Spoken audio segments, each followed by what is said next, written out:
Previously on World History and Geography.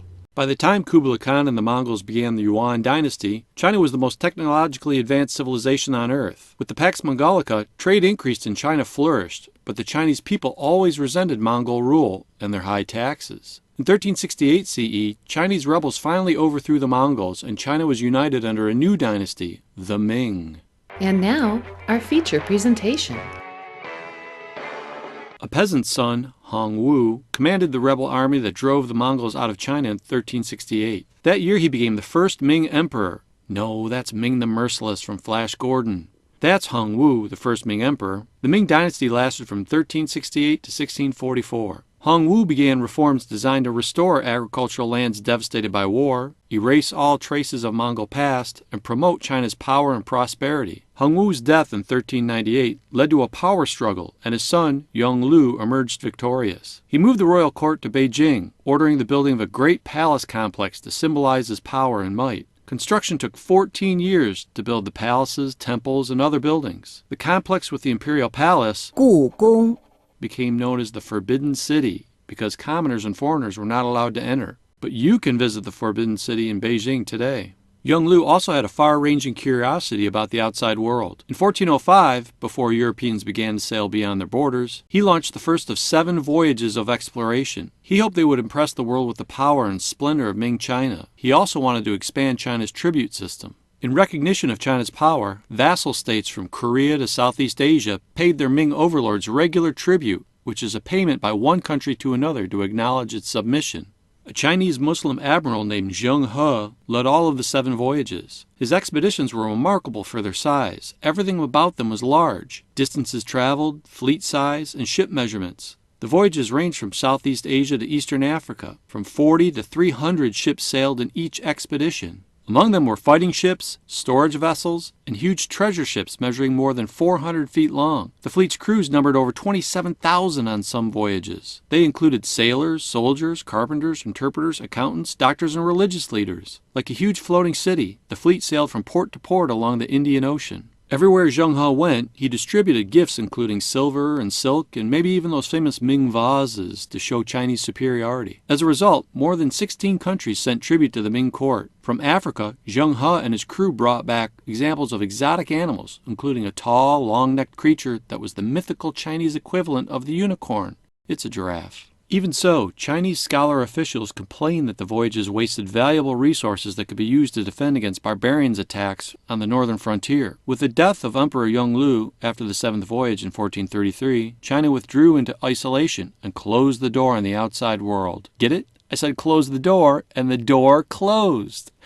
Anyway, Zheng He's fleet was scuttled and burned, and the logbooks of the voyages were burned to prohibit others from following in Zheng He's footsteps. Or is it boat steps?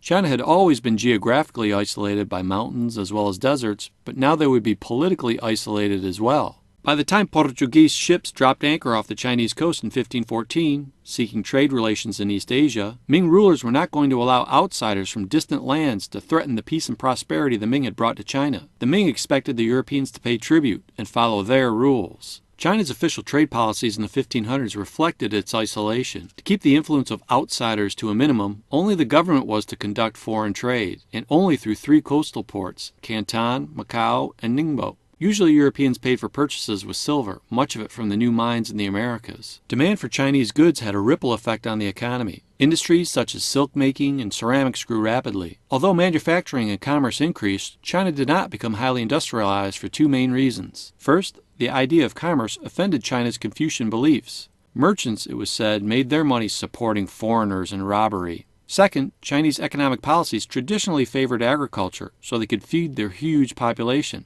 Taxes on agriculture stayed low. Taxes on manufacturing and trade skyrocketed. Some of the taxes went to wall building. Then to the Great Wall of China.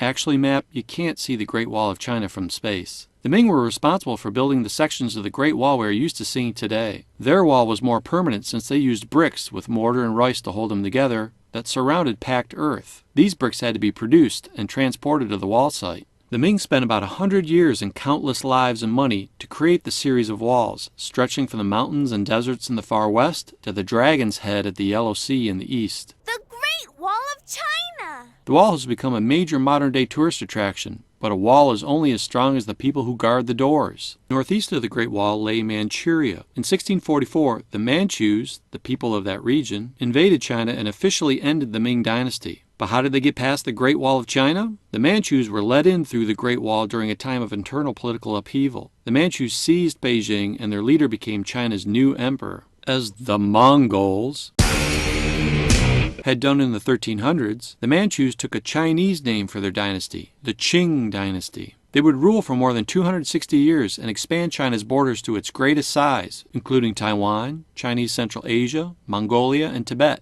Many Chinese resisted rule by the non-Chinese Manchus. Rebellions flared up periodically for decades. The Manchus, however, slowly earned the people's respect. To the Chinese, their country, called the Middle Kingdom, had been the cultural center of the universe for 2,000 years. During the rule of the Ming and the Qing, food production increased due to increased use of irrigation and fertilizer, and new crops introduced by Europeans created a population explosion.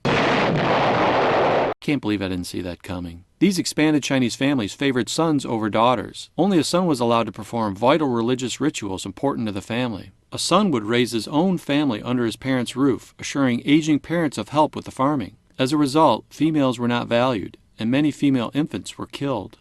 Okay, enough of the depressing stuff. If foreign states wished to trade with China under the Qing, they would have to follow Chinese rules. 你好. These rules included trading only at special ports and paying tribute. The Dutch were masters of the Indian Ocean trade by the 1700s. They accepted China's restrictions, and their diplomats paid tribute to the emperor through gifts and by performing the required kowtow ritual. This ritual involved kneeling in front of the emperor and touching one's head to the ground 9 times. As a result, the Chinese accepted the Dutch as trading partners. The Dutch returned home with traditional porcelains and silk, as well as a new item, tea. 茶. By 1800, tea would make up 80% of shipments to Europe. Great Britain also wanted to increase trade with China, but the British did not like China's trade restrictions. The British diplomats would not kowtow and only knelt and bowed the same way they would for their own king. As a result, the emperor refused Britain's request for greater trade in 1793. Emperor Qianlong believed China to be self-sufficient and didn't need the British. In the 1800s, the British, Dutch, and others would attempt to chip away at China's trade restrictions until the empire itself began to crack, leaving the Qing to be the last dynasty of China. Then to the Great Wall of China.